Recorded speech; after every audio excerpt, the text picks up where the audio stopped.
Hello everyone, एक बार फिर से आप सभी का स्वागत है।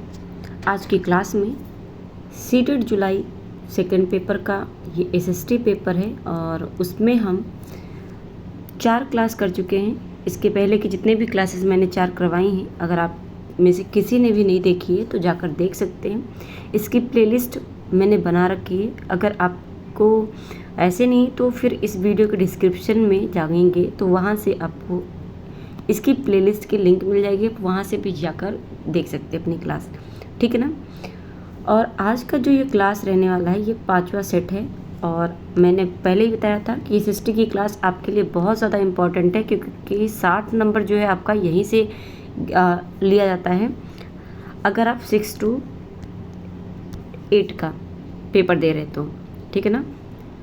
और बात करें एसएसटी की क्लास आपको यूट्यूब पे बहुत कम देखने को मिलती है, इसलिए मैं ये क्लास चला रही हूँ ताकि आप सभी को एसएसटी का जो पेपर है आप सभी के लिए बिल्कुल जो है इजी हो जाए, बिल्कुल अच्छे से तैयारी हो जाए। तो आज की क्लास के हम स्टार्ट करते हैं। बाकी चैनल पर पहली बार आए चैनल को सब्सक्राइब ज़रूर कर लीजिएगा ताकि आपकी जो क्लास है सीटेट की ये आपका तैयारी हो सके, ठीक है ना। चलिए, पहला क्वेश्चन है हमारे क्लास का, ए और बी कथनों को पढ़िए और सही उत्तर का चयन कीजिए। मैंने पहले ही क्लास में बताया था कि अब यूट्यूब यानी जो आपका सीटेट का पेपर है उसका पैटर्न आपका बहुत ज़्यादा बदल चुका है और पैटर्न में आपका देखा जाए तो सबसे ज़्यादा कथन और कारण से आपके प्रश्न बन रहे हैं, ठीक है ना। 4 ऑप्शन दे देते हैं, कथन और कारण के दे देते हैं, उसमें असर्शन वाला आपका आ जाता है और मिलान का आ जाता है, ठीक है ना, मैचिंग द। तो ये जो ना ये 3 टाइप के क्वेश्चन को आपको बहुत ही ध्यान से रखना है, बहुत ध्यान से समझना है और पढ़ना है क्योंकि यहीं से आपका टाइम यानी अगर आपको इसमें स्पीड रहेगी सॉल्व करने का, समझने का, तो आपका टाइम भी बचेगा और आपका सही सॉल्व भी हो जाएगा। अगर कन्फ्यूज़न हो गया तो आपका टाइम भी जाता है और क्वेश्चन भी जाता है, इसलिए बहुत ध्यान से पढ़ना है। ये टाइप आपको ध्यान में रखना है। कोरोना के बाद से आपका कथन और कारण से प्रश्न ज़्यादा बन रहे हैं, ठीक है। अशोक पहला शासक था जिसने अभिलेखों द्वारा अपने संदेशों को लोगों तक पहुंचाने की कोशिश की, ठीक है। ऐसा है क्या? कहा जा रहा है कि अशोक ही एक ऐसा शासक था पहला जिसने अपने बातों को, अपने विचारों को पहुंचाने की कोशिश किया अभिलेखों के द्वारा। दूसरा कथन कहता है ज़्यादातर अशोक के ज़्यादातर अभिलेख प्राकृतिक भाषा में और ब्राह्मी लिपि में लिखे हुए थे। तो क्या ये बात सत्य है? तो बात करें यहाँ पे दोनों ही बातें सत्य हैं। अशोक पहला शासक था जो कि अपने अभिलेखों के द्वारा लोगों तक संदेशों को पहुँचाया और उसने ज़्यादातर उसकी जो अभिलेख है वो ज़्यादातर प्राकृतिक भाषा में और ब्राह्मी लिपि में देखने को मिलते हैं, ठीक है ना। तो ऑप्शन सी सही हो जाएगा। और आपको यहाँ पे थोड़ा सा अगर दिक्कत हो रहा होगा तो इसको आप थोड़ा सा जूम कर लीजिएगा, ठीक है ना, क्योंकि पूरा क्वेश्चन इसमें आएगा नहीं, इस चक्कर में ये ऐसे मैंने रखा हुआ है, ठीक है ना। चले तो यहाँ पे देखेंगे, ये देख लीजिए यहाँ पे सबसे पहले 1837 ईस्वी में जेम्स प्रिंसेप नामक विद्वान ने अशोक के शिलालेख को पढ़ने में सफलता हासिल की थी, यानी पढ़ा था। अशोक ने अभिलेखों को स्तंभों, शिलाओं यानी जो चट्टानों और गुफाओं की दीवारों में 269 ईसा पूर्व से 262 ईसा पूर्व के बीच में खुदवाए थे। कब?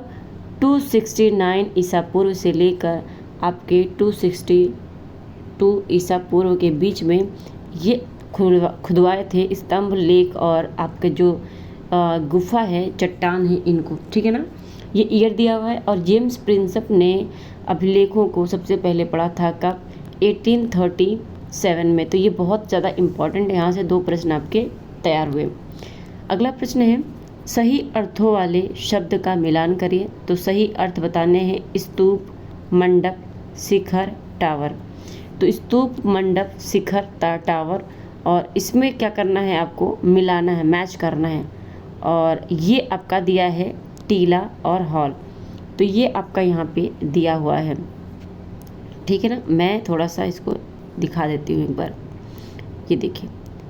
तो इसको आपको क्या करना है, मिलाना है। और इसमें अगर बात करूँ मैं तो ये आपका यहाँ दिया हुआ है, यहाँ दिया हुआ है, यहाँ दिया हुआ है, तो यानी ये आपका कहाँ सामने आना चाहिए था, ठीक है ना। अगर सामने अगर मैं बात करूँ तो कहाँ है, ये लेके चलें अगर हम, तो यहाँ पे आपका क्या आ जाएगा, देखिए स्तूप की अगर बात करें तो स्तूप का मैच आपका किससे हो जाएगा, स्तूप का मैच आपका टीला से हो जाएगा। टीला को ही आप क्या कहते हैं, टीला को ही आप क्या कहते हैं, स्तूप कहते हैं। ओके, फिर आपका आता है मंडप, और मंडप मतलब आपका हॉल हो जाता है, ठीक है ना। क्या हो जाता है, हॉल हो जाता है। आप जानते हैं जो हमारा नया संविधान जो बना है, यानी संसद भवन, नया संसद भवन जो बना है उसमें मंडप है ना, तो वो मंडप क्या है, एक सभा ही तो है। तो सभा या हॉल आप कह सकते हैं, हॉल को ही मंडप कहते हैं और स्तूप को ही टीला कहते हैं।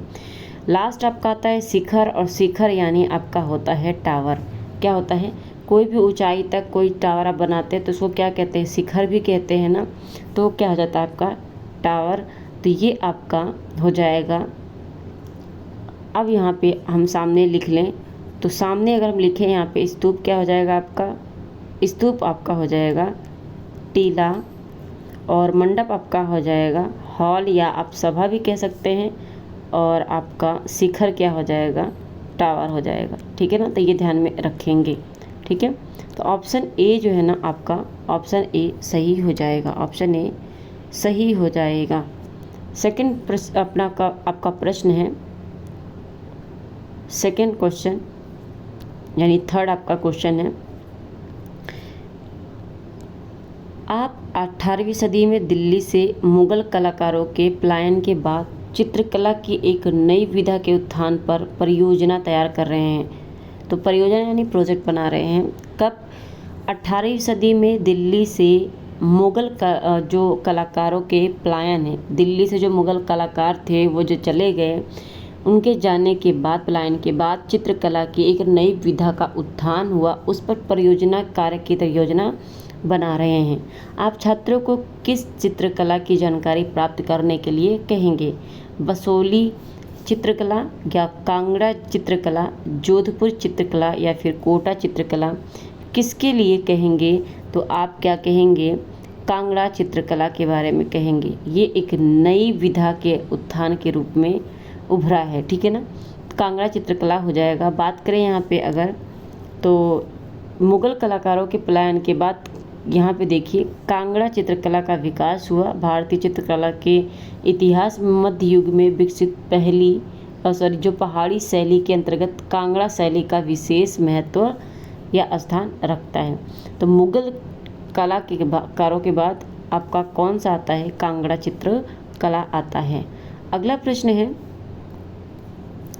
चापाकार वास्तुकला में मेहराब जो है, मेहराब की भूमिका क्या है। जो चापाकार वस्तु का जो वास्तुकला होती है चापाकार, ठीक है ना। तो चापाकार वास्तुकला में मेहराब की भूमिका क्या होती है, ऊपरी ढांचे को सुंदरता देना, ऊपरी ढांचे को आकृति देना या ऊपरी ढांचे का भार वहन करना। तो इनमें अगर बात करें, ऊपरी ढांचे को सुंदरता देना है या फिर ऊपरी ढांचे की आकृति को आकृति देना।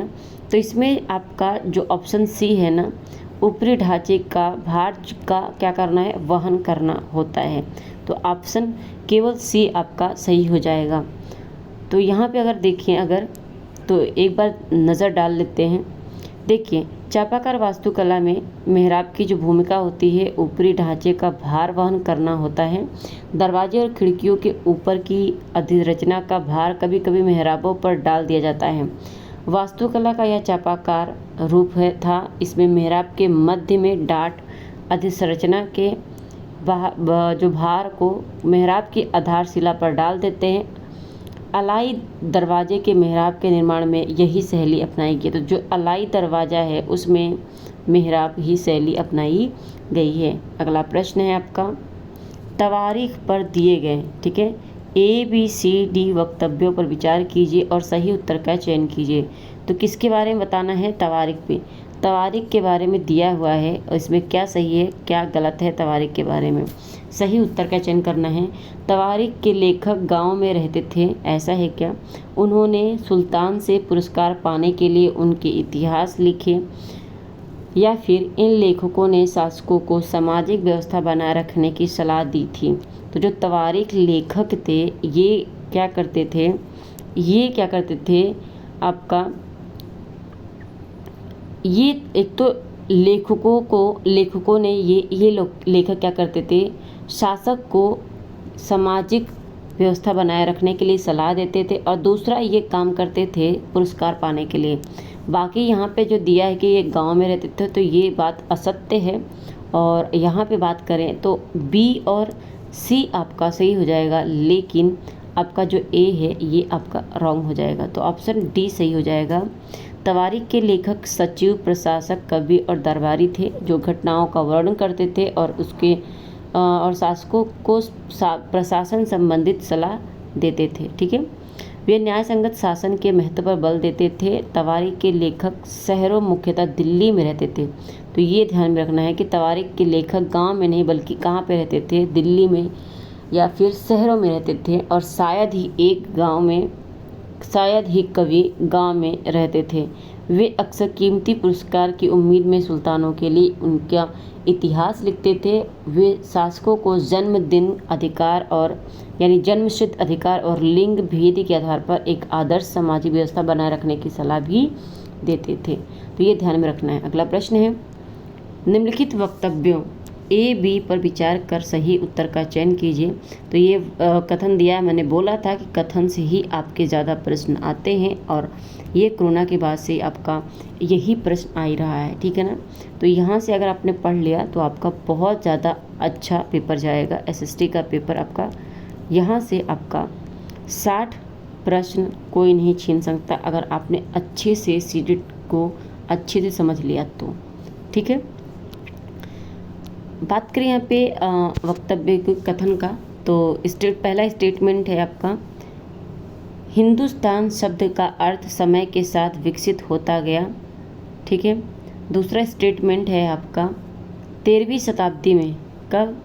13वीं शताब्दी में इसका आशय पंजाब, हरियाणा और गंगा यमुना के बीच, ठीक है ना, पंजाब, हरियाणा और गंगा यमुना के बीच में स्थित इलाकों से था। 16वीं शताब्दी में इस शब्द का प्रयोग इस उपमहाद्वीप के भूगोल और संस्कृति का वर्णन करने के लिए किया गया। तो ये 13वीं शताब्दी की बात हो रही है कि 13वीं शताब्दी में इसका जो आशय है पंजाब, हरियाणा, गंगा यमुना के बीच स्थित इलाकों से था। ठीक है, तो क्या इसमें से कौन सा सही है? आपका बात करें तो ए और बी दोनों ही आपके सही हैं। ए और बी दोनों ही आपके सही हैं, और जो बी है ए की व्याख्या करता है। ठीक है ना, बी ए की व्याख्या भी करता है और दोनों सही हैं। बात करें अगले प्रश्न की। अगला प्रश्न है आपका, भारत में औपनिवेशिक प्रशासन के विषय में निम्नलिखित वक्तव्यों पर विचार करें और सही विकल्प चुनें। फिर से आपका स्टेटमेंट आ गया, और पहला स्टेटमेंट है आपका, औपनिवेशिक प्रशासन के लिए जनजातियों को नियंत्रण में रखना और शासन करना सरल था, यद्यपि वे इधर उधर घूमते रहते थे। दूसरा है, राज्य के लिए निरंतर राजस्व प्राप्ति के लिए अंग्रेजी प्रशासन ने भूमि नियम लागू किए। तीसरा स्टेटमेंट है आपका, झूम खेतिहारों को बसाने के प्रयास में ब्रिटिश बहुत सफल रहे। तो ऐसा तो बात नहीं है। बात करें यहाँ पे तो केवल बी सत्य हो जाएगा, बी केवल सत्य हो जाएगा। क्यों? यहाँ पे देख लीजिए, झूम के खेती के बारे में कुछ खास उनका था ही नहीं, और यहाँ पे बोला कि जनजातियों को नियंत्रण में रखना और शासन सरल करना, ये तो नहीं था। तो यहाँ पे बी हो जाएगा, राज्य के लिए निरंतर राजस्व प्राप्ति के लिए अंग्रेजी प्रशासन ने भूमि नियम लागू किए थे, ये बात सत्य हो जाएगा। अगला प्रश्न है आपका, शक्ति के पुराने केंद्रों जैसे 19वीं शताब्दी में सूरत के ढहने और प्रशासन के नए केंद्रों के पैदा होने को रूप में व्याख्यात कीजिए। तो इसमें अगर बात करें तो 20 शहरीकरण हो जाएगा आपका। ठीक है ना, 20 शहरीकरण हो जाएगा। अर्बनाइजेशन, ठीक है, अर्बनाइजेशन हो जाएगा। 19वीं शताब्दी में सूरत के ढहने और प्रशासन के नए केंद्रों के पैदा होने के रूप में व्याख्यात किया गया था। तो ये व्याख्यात किया गया विशहरीकरण के रूप में। बात करें अगले प्रश्न की। अगला प्रश्न है आपका बेगम रुकैया सखावत हुसैन, ठीक है ना, बेगम रुकैया सखावत हुसैन ने मुस्लिम लड़कियों के लिए विद्यालय शुरू किए। तो ये सबसे पहली बात तो बेगम रुकैया ने मुस्लिम लड़कियों के लिए विद्यालय की शुरुआत की, लेकिन कौन सा ये विद्यालय कहाँ पर है, कहाँ पर इन्होंने शुरुआत की थी मुस्लिम लड़कियों के लिए? तो ये किया था पटना और कलकत्ता में, ठीक है ना। बेगम जो रुकैया हैं, बेगम रुकैया सखावत हुसैन, इन्होंने पटना और कलकत्ता में मुस्लिम लड़कियों के लिए क्या किया था, विद्यालय की शुरुआत की थी, ठीक है ना। मुस्लिम लड़कियों के लिए विद्यालय की शुरुआत की थी। अगला प्रश्न है आपका औपनिवेशिक शासन के दौरान, ठीक है, कब औपनिवेशिक शासन के दौरान अनुबंधित मजदूरों को बागानों में काम करने के लिए भारत से किस देश में ले जाया गया था? तो जो त्रिनिदाद है, या फिर ऑस्ट्रेलिया, क्यूबा, या फिर चीन। तो जो त्रिनिदाद है ना, त्रिनिदाद देश में भारत से मजदूरों को ले जाया गया था, ठीक है ना, कब? औपनिवेशिक काल में। अगला क्वेश्चन है आपका, अच्छा यहाँ पे ये पढ़ एक बार देख लीजिए। औपनिवेशिक शासन के दौरान अनुबंधित मजदूरों को बागानों में काम करने के लिए भारत से कैरिबियाई द्वीप समूह Trinidad, Guyana, Suriname, Mauritius, Fiji, Ceylon और मलाया ले गया था। तो ये ध्यान में रखेंगे, कैरिबियाई द्वीप समूह, Trinidad, Guyana, Suriname, Mauritius, Fiji, Ceylon, Malaya. तो ये सभी आप ध्यान में रखेंगे कि इन देशों में भारत से लोगों को ले गया और उनसे काम करवाया गया, ठीक है। मजदूरों की भर्ती का काम महिलाओं के एजेंट किया करते थे। एजेंटों को कमीशन मिलता था। अगर कोई मजदूर अप्रवासन के लिए राज़ी नहीं होता था तो एजेंट उसका अपहरण कर लेते थे, ठीक है ना, जो जोर जबरदस्ती कर लिया जाता था। तो और यहाँ पे त्रिनिदाद के अलावा ऑस्ट्रेलिया, क्यूबा, चीन है ही नहीं है, बाकी जो है वो इसमें ऑप्शन में है नहीं, तो इसलिए ऑप्शन आपका फर्स्ट सही हो जाएगा। अगला प्रश्न है निम्नलिखित में से किस समाज सुधारक द्वारा निम्न जाति का दमनात्मक स्थिति को पहली बार अमेरिका में काले दासों की स्थिति के समरूप देखा गया? राम मोहन राय, B.R. अम्बेडकर, ज्योतिबा राव फूले, या फिर हेनरी डेरेजियो? तो ये ज्योतिबा राव फूले थे, ठीक है ना, ज्योतिबा राव फूले ने ही निम्न जाति के दमनात्मक स्थिति को इन्होंने अमेरिका में काले दासों की स्थिति के रूप में इन्होंने देखा था, ठीक है ना। बात करें अगले प्रश्न की। अगला प्रश्न है मध्यमार्गी भारतीय नेता 19वीं सदी में किन किन तरीकों से अपना राष्ट्रीय सरोकार प्रकट करते थे? तो जो मध्यमार्गी भारतीय नेता थे 19वीं सदी में, इन्होंने प्रदर्शन और स्वराज के लिए संघर्ष, सरकार में अधिक भागीदारी की मांग या भारतीयकरण। तो राष्ट्रीय सरोकार प्रकट करते थे कैसे? तो ये करते थे दोनों ही। आपका बात करें यहाँ पे तो सरकार में अधिक भागीदारी की मांग करके और प्रशासन को करने की, ठीक है, प्रशासन करने की मांग यानी भारतीयकरण की मांग करके, ठीक है ना। तो ये दोनों ही बात इनकी सत्य हैं। तो आपका ऑप्शन बी सही हो जाएगा, ऑप्शन बी आपका सही हो जाएगा। बात करें अगले प्रश्न की। अगला प्रश्न है किन तरीकों से अमूर्त परिवर्तनवादी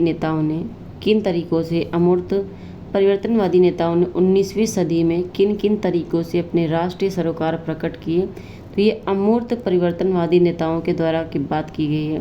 तो बृहद सभाओं, प्रदर्शनों का आयोजन और स्वराज के लिए संघर्ष करके, या अंग्रेजों को भारतीयों की स्वतंत्रता की भावना से अवगत करवाना और आदर देने के लिए उन पर दबाव बनाना, या फिर आपका विधान मंडलों में अधिक प्रतिनिधित्व की मांग करना, किन तरीकों से करते थे?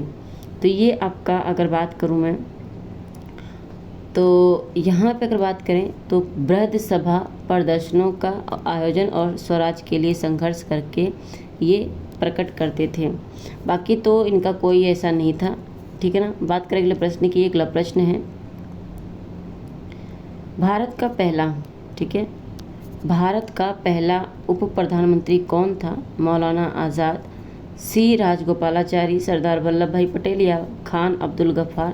तो जो सरदार वल्लभ भाई पटेल थे ये पहले उप प्रधानमंत्री थे भारत के, ठीक है ना, उप प्रधानमंत्री थे भारत के, ठीक है। और भारत के पहले प्रधानमंत्री कौन थे? तो वो आपके पंडित जवाहरलाल नेहरू थे, ठीक है ना, JL नेहरू थे, ठीक है ना। बात करें अगले प्रश्न की। अगला प्रश्न है क्षुद्र ग्रह किन ग्रहों की कक्षाओं के बीच पाए जाते हैं? छोटे छोटे कण होते हैं ना, वो किन ग्रहों के बीच में पाया जाता है? ये क्षुद्र ग्रह का पूरा बेल्ट होता है।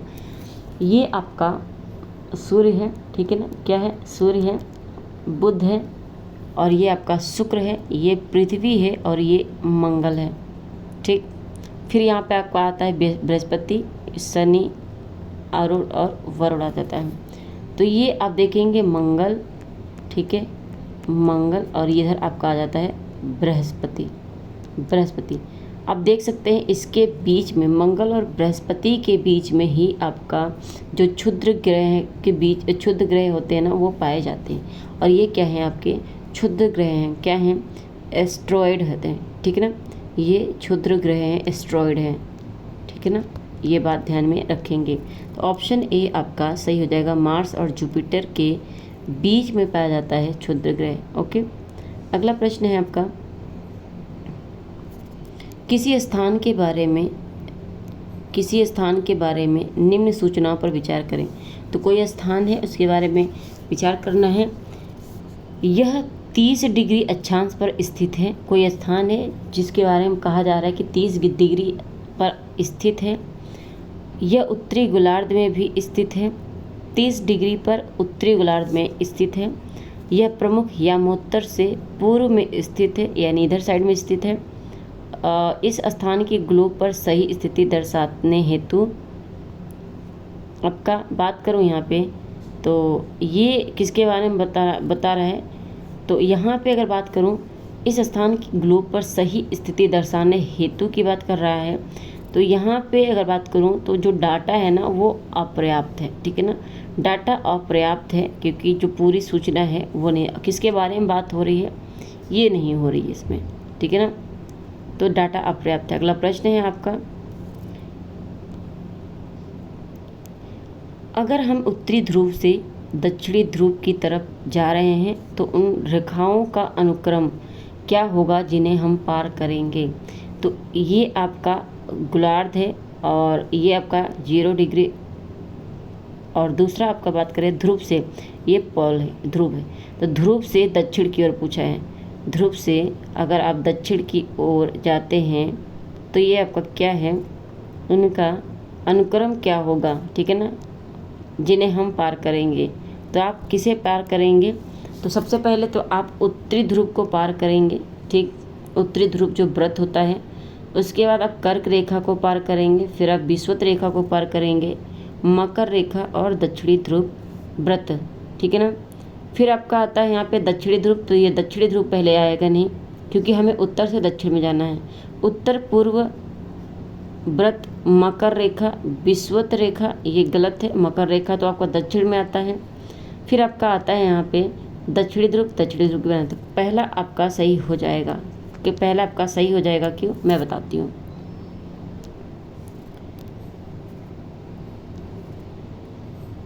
ये आपका गोलार्ध है, ठीक है, क्या है, गोलार्ध है, सॉरी,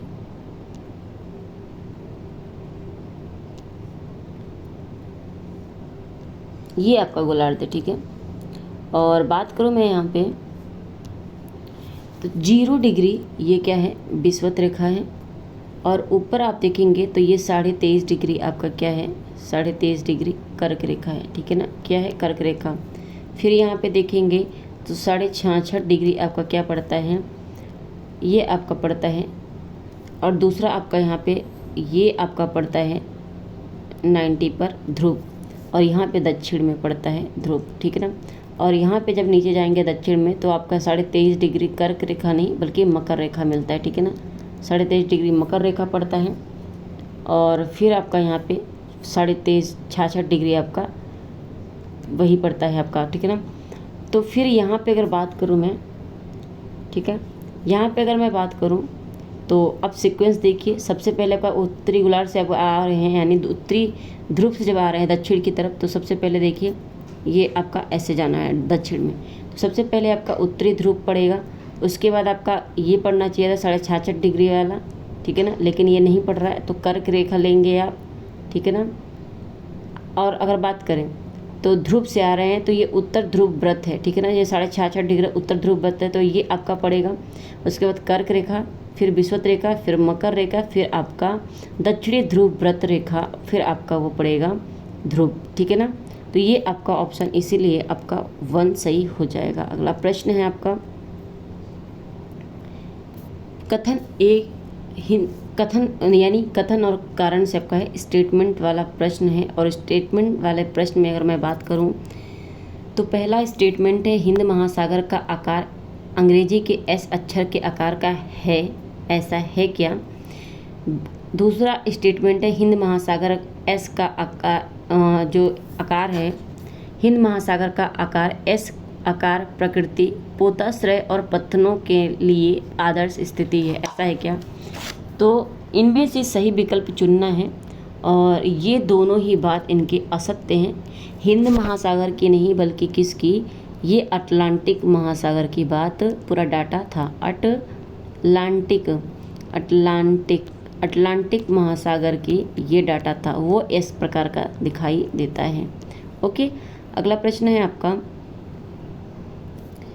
स्लेट तथा संगमरमर किसका उदाहरण है। स्लेट और संगमरमर प्राकृतिक शैल का, आग्नेय शैल का, अवसादी शैल या फिर कायांतरित शैल।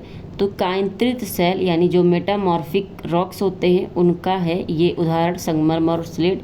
क्यों, क्योंकि सबसे पहली बात तो ये आग्नेय जो होता है ये परतदार होता है। आग्नेय की क्या बात करूं, आग्नेय होता है, आग्नेय से ही अवसादी बनता है और अवसादी से ही ये रूपांतर होकर क्या होते हैं, कायांतरित शैल बनते हैं, ठीक है ना। तो इन्हीं से ये बनता है, यही अब इनका प्रोसेस होता है। बल्कि बात करें यहाँ कायांतरित शैल की, तो कायांतरित शैल स्लेट तथा संगमरमर बनता है। बात करें अगले प्रश्न की, अगला प्रश्न है निम्नलिखित युग्मों पर विचार करें, ठीक है, निम्नलिखित युग्मों पर विचार करें। और बात करें यहाँ पे तो शीतोष्ण सदाबहार वन दृष्ट काष्ठ वृक्ष है क्या। शंकुधारी जो वन होते हैं वो मृदु काष्ठ वृक्ष होते हैं क्या। या फिर आपका बात करूँ मैं यहाँ पे तो उष्णकटिबंधीय पर्णपाती वन दृढ़ और मृदु काष्ठ दोनों प्रकार के वृक्ष पाए जाते हैं। ऊपर दिए गए युग्मों से सही सुमेल कीजिए। तो इसमें सही सुमेल करना है, अगर बात करूँ यहाँ पे तो ऑप्शन बी सिर्फ सही है, ठीक है ना, ऑप्शन बी सही है, बाकी आपका रॉन्ग है। क्यों, देखिए शंकुधारी जो वन होता है वो मृदु काष्ठ होता है, ठीक है ना, सॉफ्ट वुड होता है जो शंकुधारी वन होते हैं, और ये ज़्यादातर आपके पहाड़ी क्षेत्र में पाए जाते हैं। शीतोष्ण सदाबहार वन ये दृढ़ काष्ठ वृक्ष नहीं होता है, ओके। और उष्णकटिबंधीय जो पर्णपाती वन होते हैं दृढ़ और मृदु काष्ठ दोनों प्रकार के वृक्ष होते हैं, ऐसा भी नहीं है। ऑप्शन बी आपका सही हो जाएगा, ठीक है। अगला प्रश्न है आपका, अब यहाँ पे देख लीजिए जो उष्णकटिबंधीय पर्णपाती वन दो प्रकारों में वर्गीकृत है। नम पर्णपाती वन होता है और शुष्क पर्णपाती वन होता है। इसमें दृढ़ प्रकार की लकड़ी पाई जाती है। तो उष्णकटिबंधीय पर्णपाती वन में मृदु नहीं बल्कि दृढ़ प्रकार की पाई जाती है। शीतोष्ण सदाबहार वन मध्य अक्षांश के तटीय प्रदेशों में पाए जाते हैं। इसमें बांस, चीड़, यूकेलिप्टस जैसे दृढ़ और मुलायम दोनों प्रकार के। तो इनका जो अदला बदली हो चुकी थी ऑप्शन की, इसमें अगर मैं बात करूं तो शीतोष्ण में दृढ़ और कठोर दोनों, दृढ़ और मुलायम दोनों पाए जाते हैं, और उष्णकटिबंधीय पर्णपाती में सिर्फ और सिर्फ दृढ़ पाया जाता है, ओके। अगला प्रश्न है निम्नलिखित कथनों ए और बी विचार करें। स्टेटमेंट है पहला, उच्च वायुदाब, ठीक है, क्या है, उच्च वायुदाब से स्वच्छ, ठीक है, एक मिनट,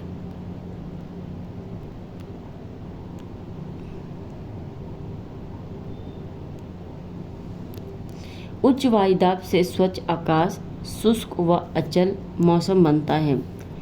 दूसरा स्टेटमेंट है, वायुदाब का क्षैतिज वितरण किसी स्थान पर उपस्थित वायु के ताप द्वारा प्रभावित होता है। तो इसमें से अगर मैं बात करूं, दोनों ही सही हैं, लेकिन व्याख्या नहीं करता है, ठीक है ना। अगला प्रश्न है आपका, वायुमंडल में क्षोभ सीमा में मध्य सीमा की ओर बढ़ने पर तापमान क्या होता है। तो जब वायुमंडल में आप क्षोभ सीमा में मध्य सीमा की ओर जब बढ़ते हैं तो जो तापमान है वो क्या होता है, पहले बढ़ता है फिर घटता है, पहले घटता है फिर बढ़ता है, या स्थिर रहता है, या फिर आपका केवल बढ़ता है, ठीक है। First increases then decreases, first decreases then increases, या रिमेन कांस्टेंट, या इंक्रीज ओनली। तो यहाँ पे अगर मैं बात करूँ, ऑप्शन आपका ए हो जाएगा। पहले क्या होता है, तापमान बढ़ता है और फिर तापमान क्या होता है, घटता है। सबसे पहले बढ़ता है तापमान, फिर उसके बाद ये घटता है। बात कर रहे हैं अगले प्रश्न की। अगला प्रश्न है, सहारा मरुस्थल में मिले गुफा चित्रों में नदियों को मगरमच्छों के साथ दर्शाया गया है। हाथी, शेर, जिराफ, शुतुरमुर्ग, भेड़, मवेशी और बकरियों को आम पशुओं के रूप में दर्शाया गया है। तो यह क्या बताता है, तो यह बताता है कि सहारा कभी हरा भरा मैदान हुआ करता था, या वहाँ रहने वाले लोगों में महान कल्पना शक्ति थी, या वहाँ लोग उस क्षेत्र से प्रवासित हुए थे जहाँ वनस्पति बहुत समृद्ध थी, या लोग उन चीज़ों की कल्पना करते थे जो उनके पास नहीं होती थी। तो यहाँ पे ये चीज़ दर्शाता है कि जो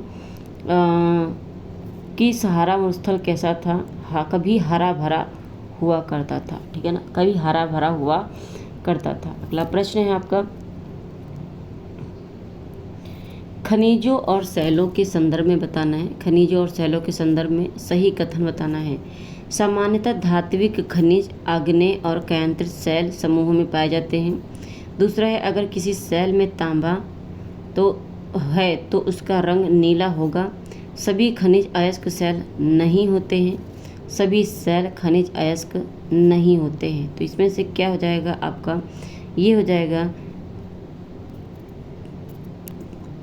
यहाँ पे अगर बात करो तो सभी खनिज अयस्क शैल नहीं होते हैं, ये बात ठीक है, ये बात ठीक है।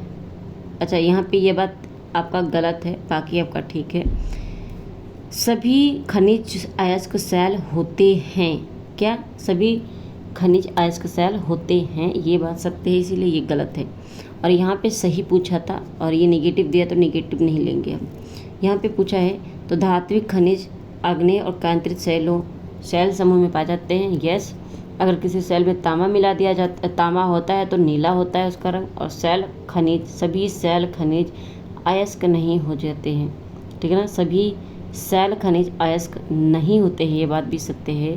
तो ए, बी और डी आपका सही हो जाएगा, ए, बी, डी सही हो जाएगा। अगला प्रश्न है, जनसंख्या पिरामिड के संदर्भ में निम्नलिखित कथनों पर विचार कीजिए और सही आंसर दीजिए। अभी तक आपने देखा होगा, जितना भी मैंने अभी प्रश्न करा 25 वाला नंबर का ये प्रश्न है, और अभी तक सिर्फ और सिर्फ आप स्टेटमेंट कथन कारण के ही प्रश्न कर रहे हैं, ठीक है ना। तो इससे आपको समझ में आ गया कि पैटर्न आपका क्या चल रहा है, ठीक है। हार्ड नहीं है, पेपर हार्ड नहीं है, बस यहीं से आपका यही चीज़ आपका हार्ड माना जाता है, क्योंकि ये टाइम बिगिनिंग बहुत होता है और थोड़ा समझने में टाइम लगता है, ठीक है ना। कुल जनसंख्या विभिन्न आयु वर्गों में विभाजित होती हैं, जैसे 5 से 9 वर्ष, 10 से 14 वर्ष इत्यादि। दूसरा है, कुल जनसंख्या का प्रतिशत। इन वर्गों में से प्रत्येक वर्ग में पुरुष और स्त्रियां उपविभाजित होते हैं। और फिर आपका है, जनसंख्या की आयु लिंग संरचना से आशय दे विभिन्न आयु वर्गों में केवल महिलाओं की संख्या से है। तो यहाँ पे अगर जो बात करूँ मैं आंसर का, तो सिर्फ और सिर्फ आपका ए और बी सही हो जाएगा, जो आपका सी है ना ये गलत हो जाएगा, ठीक है ना। केवल महिलाओं की बात कर दिया और निगेटिव है तो निगेटिव हमको लेना नहीं है। बात करें अगले प्रश्न की, निम्नलिखित में से किस लैटिन शब्द का अर्थ स्थिर है। लैटिन शब्द का अर्थ स्थिर है, तो ये आपका है क्या, सेडिमेंट। सेडिमेंटम का अर्थ है ये क्या है, लैटिन शब्द का अर्थ है सेडिमेंटम, ठीक है, सेडिमेंटम। अगला प्रश्न है आपका, स्थानांतरित कृषि और चलवासी पशुचारण निम्नलिखित में से किसका उदाहरण है। स्थानांतरित कृषि गहन निर्वाह कृषि नहीं, ये क्या होता है, जो प्रिमिटिव सब्सटेंस जो एग्रीकल्चर होता है, आदिम निर्वाह कृषि होता है, वही होता है। जो कुछ समय तक तो कृषि करते हैं, फिर फसल का अपना वो करने के बाद फिर ये दूसरी जगह खेती करने लगते हैं और इसको छोड़ देते हैं, ठीक है ना। तो यहाँ पे आपका आ जाता है आदिम निर्वाह कृषि, ठीक है। अगला प्रश्न है आपका, भारत का वर्णन करने के लिए विविधता में एकता वाक्यांश किसने दिया था। तो विविधता में एकता जो कथन है ये जवाहरलाल नेहरू ने दिया था। अगला प्रश्न है, अच्छा इनकी एक पुस्तक है 1946 में इन्होंने अपनी एक पुस्तक लिखी थी और उसका नाम है द डिस्कवरी ऑफ इंडिया पुस्तक। तो इसका क्या है, द डिस्कवरी ऑफ इंडिया पुस्तक इनकी है, ठीक है ना। और इसी पुस्तक में इन्होंने पूरे देश की शक्ति और एकता का वर्णन किया है। विविधता में एकता का अर्थ होता है हम जाति, वंश, नस्ल आधार पर भले ही अलग अलग हैं लेकिन हम सब एक हैं, ठीक है ना। अगला प्रश्न है और सेकंड लास्ट प्रश्न है, किसी क्षेत्र की विविधता को ऐतिहासिक और भौगोलिक कारक प्रभावित करते इस कथन के संदर्भ में कौन सा युग्म असंगत है यानी गलत है। जोधपुर और जैसलमेर, ग्वालियर और झांसी, लाहौल और लखनऊ। तो किसी क्षेत्र की विविधता को ऐतिहासिक और भौगोलिक कारक प्रभावित करते हैं, इसमें अगर बात करूं तो ये जो लाहौल और लखनऊ है ये नहीं होगा, ऑप्शन सी आपका सही हो जाएगा, ये असंगत है, ठीक है।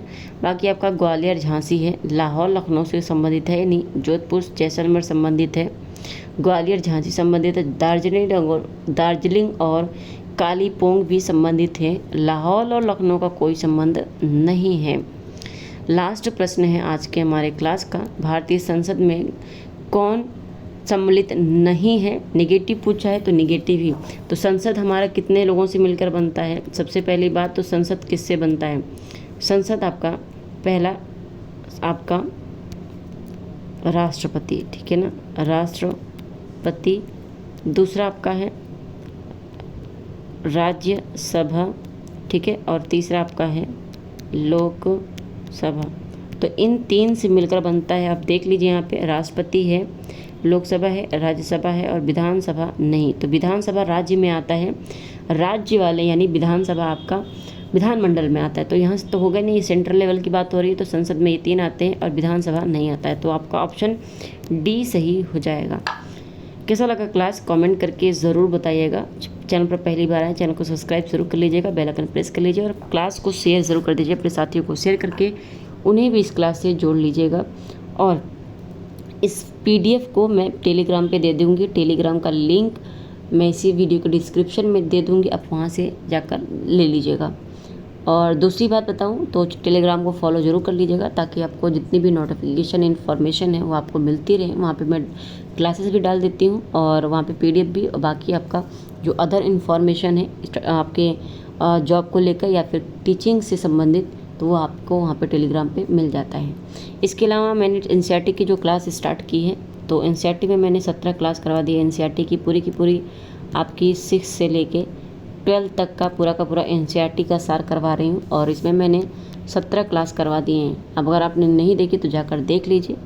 और सीटेट का भी, इसका भी अगर नहीं देखा है तो मैं इसकी भी प्लेलिस्ट आपको इसी वीडियो के डिस्क्रिप्शन में दे दूँगी, आप जाकर वहाँ से देख लीजिएगा। मिलते हैं अपने नेक्स्ट क्लास में, आज के लिए इतना ही, धन्यवाद।